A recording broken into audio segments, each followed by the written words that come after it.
கிரிக் time ஃபேன்ஸுக்கு வணக்கம். So இந்த மேட்சை ஆர்சிபி சூப்பராக வின் பண்ணிட்டாங்க.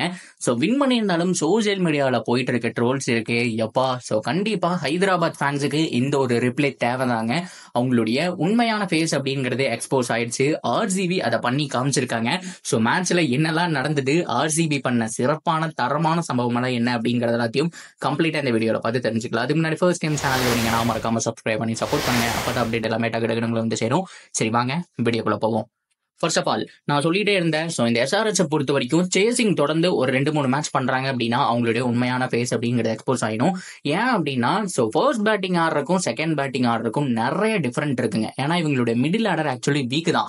ஹென்ரி கிளாசன் மட்டும்தான் இருக்காரு. மார்கரம் அவ்வளோ பெரிய ஃபார்ம்ல இல்ல. பேட் கமின்ஸ் 8ஆவதுல வராரு. அப்படி பார்க்கும்போது இடையில ஒரு 3 பேட்ஸ்மேன் இருக்காங்க, ஒரு 4 பேட்ஸ்மேன் பார்க்க போறாங்க. அவங்க எல்லாமே வீக் தான்.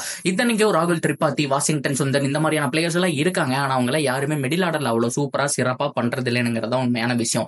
சோ அப்படி பார்க்கும்போது இந்த Travis head, Abhishek Sharma, Henry Klaasen இவங்க 3 பேர் தான். சுத்தி எப்படி ஆர்சிபில 3 பேரோ அதே மாதிரி இதுல 3 பேர் தான். என்ன ஆர்சிபிக்கு மேக்ஸிமம் சேசிங்ல சில டைம் சொதப்பி இருக்காங்க.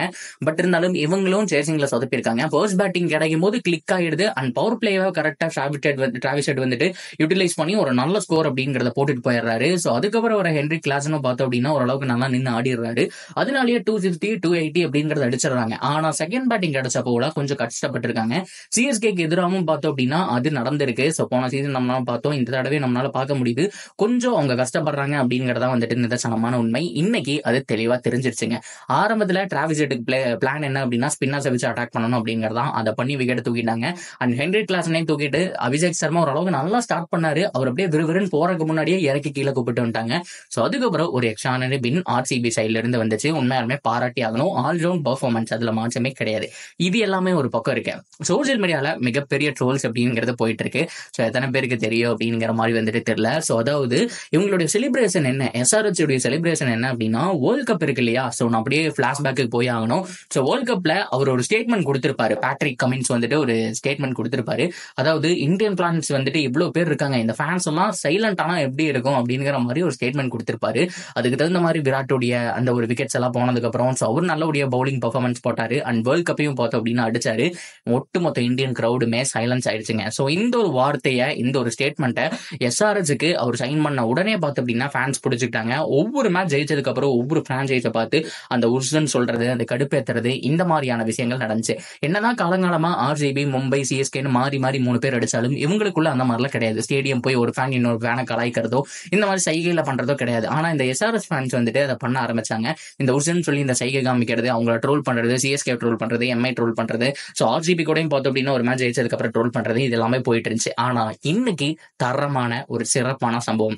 இது முடிஞ்சதுக்கு அப்புறம் பார்த்தோம் அப்படின்னா காவியா மாறனுடைய அந்த ஒரு ஃபேஸ் அப்படிங்கறத போட்டு ஸோ பயங்கரமா வந்துட்டு எப்படி இருக்குன்னு தெரியுதா, தோத்தா எப்படி இருக்குன்னு தெரியுமான்னு சொல்லி பேசிட்டு இருந்தாங்க. ஸோ ஓனஸை பத்தி பேசுறது அப்படிங்கறது வந்துட்டு கொஞ்சம் தப்பான விஷயம் தான். பட் இருந்தாலும் ஃபேன்ஸுக்கு தரமான ஒரு ரிப்ளை. ஸோ ஒரு ஃபேன் வந்துட்டு இன்னைக்கு பிக்சர் ஆஃப் த டே அப்படின்னு சொல்லணும்னா இந்த ஒரு பிக்சர் தான். ஸோ உர்ஸ் அப்படிங்கிற மாதிரி வந்துட்டு காமிச்சிருப்பாங்க. ஒட்டுமொத்த எஸ்ஆர்எஸ் ஃபேன்ஸ் வந்துட்டு அமைதியா இருப்பாங்க.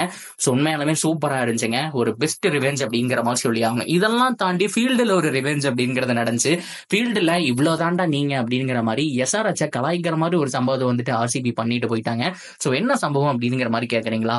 கரண் சர்மா, ஸ்வப்னல் சிங் இவங்கெல்லாம் போட வரும்போது சில்லி பாயிண்ட் வச்சு அட்டாக் பண்ணுவாங்க. அதாவது அபிஷேக் சர்மாக்கு வச்சிருப்பாங்க. அந்த ப்ரெஷர்னாலேயே ஒரு ஸ்டேட்ல அடிக்க போய் காட்டன் போல் முறையில் வந்துட்டு அவுட் ஆயிட்டு போயிடுவாரு.